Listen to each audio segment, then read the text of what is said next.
Hi everybody and welcome once again to Ruby's Classic Cooking. And today I am making a lemon feather cake, which involves my stand mixer, which I've dug out here. You could also use a handheld electric mixer for this recipe, or if you want to improve your upper body strength, you can use a spoon, a wooden spoon, because at one point it says you have to do 150 strokes with a wooden spoon to get this to go right. So you get these ingredients combined. So today I'm using my stand mixer. But if you want to do 150 strokes with a wooden spoon on your batter, go right ahead and do it by hand. So let's dive right into this recipe and get going. 2 1/4 cups of all-purpose flour. That would be strong flour or bread flour in the US or the UK.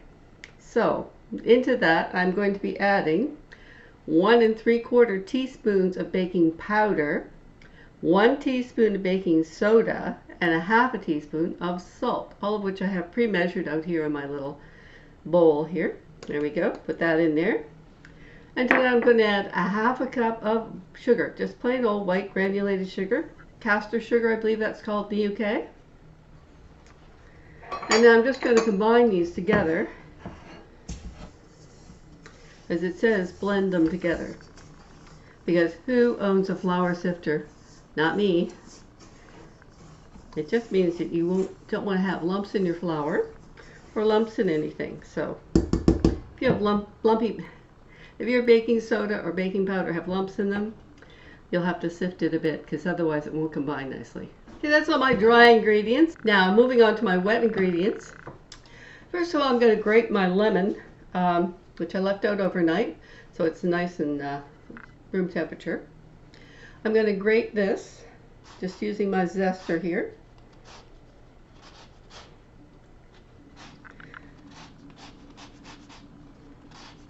Don't get into the white pith, that's quite bitter.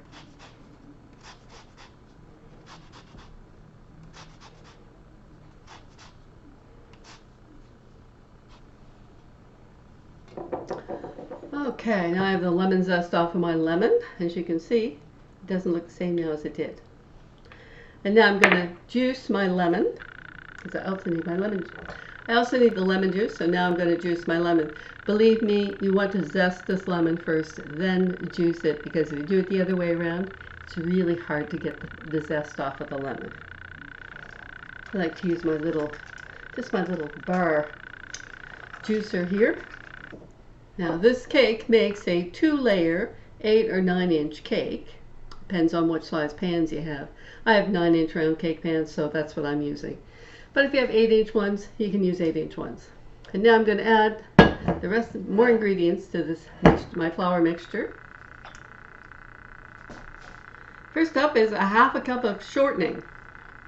Now you can use butter, but back in the days when these recipes were written, a lot of times they used shortening because it was less expensive. But you can use butter instead. And don't worry, metric people, when I get down to writing this recipe out down below in my description box down below, I will have the metric equivalents for you down there. To this I'm going to be adding 2/3 of a cup of milk, which is 150 milliliters. So in that goes.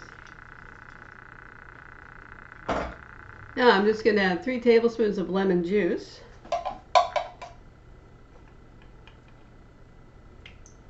One, 2, close enough. And the zest off of 1 lemon, which is supposed to be 2 1/2 tablespoons of lemon zest, but whatever I've got in here, that's what I'm putting in.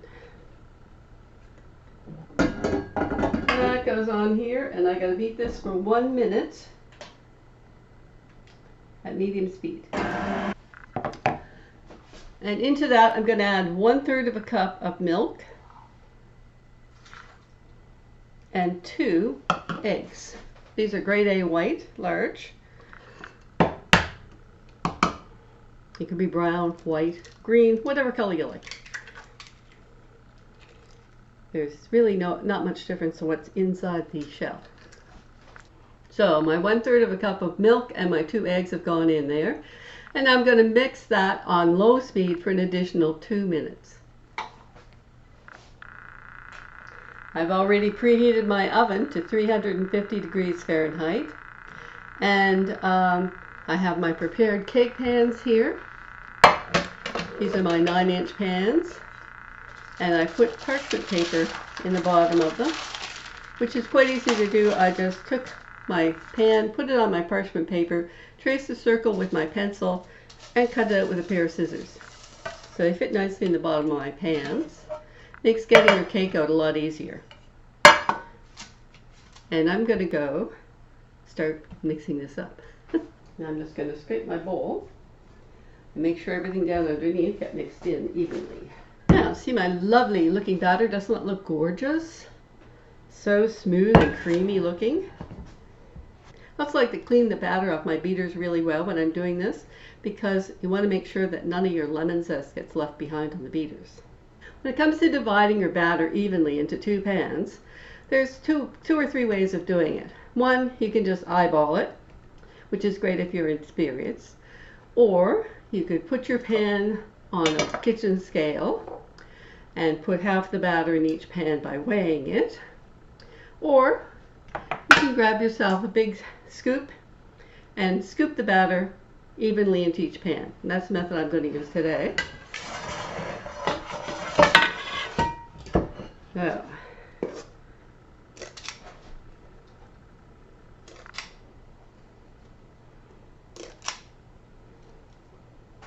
take it right out to the edge of your pan, the sides of your pan.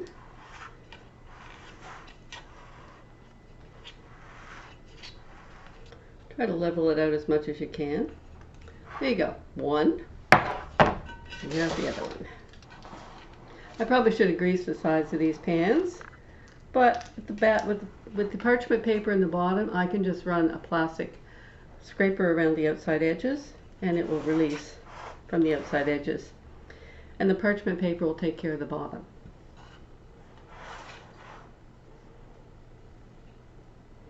It says in the recipe to use wax paper, but this is a really old recipe, and parchment paper really is a much better option than wax paper.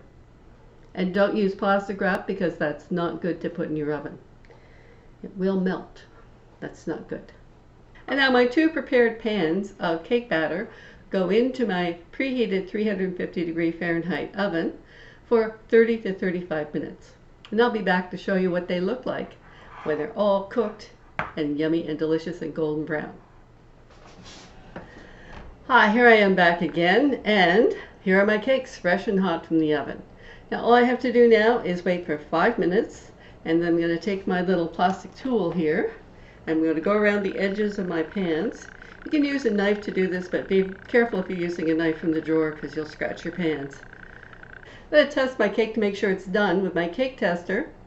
You can also use a toothpick for this. So I'm just going to put this in the center of my cake. Comes back clean. That means my cake is cooked. And I can now wait for 5 minutes to take them out of the pan. I'll be back in 5 minutes and let you see what they look like when they're sitting on my cooling racks.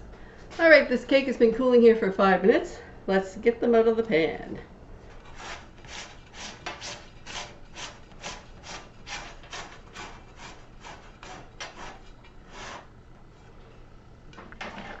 Now let's just turn this out and see what happens. Ah, perfect. Now I'm just going to peel off of my parchment paper. Here we go. Flip that over quickly. And now onto the other layer. 2 lovely layers of lemon feather cake. And that's all I'm going to do for today. Now I made another one last week, which I iced, which I'm going to have pictures of for this cake today. Join me next week when I'm going to make some lemon icing and ice these 2 layers of cake. Until then, I hope you're going to like, subscribe, make a comment below, give this recipe a try, and let me know how it turned out for you. And join me next time on Ruby's Classic Cooking. Bye for now.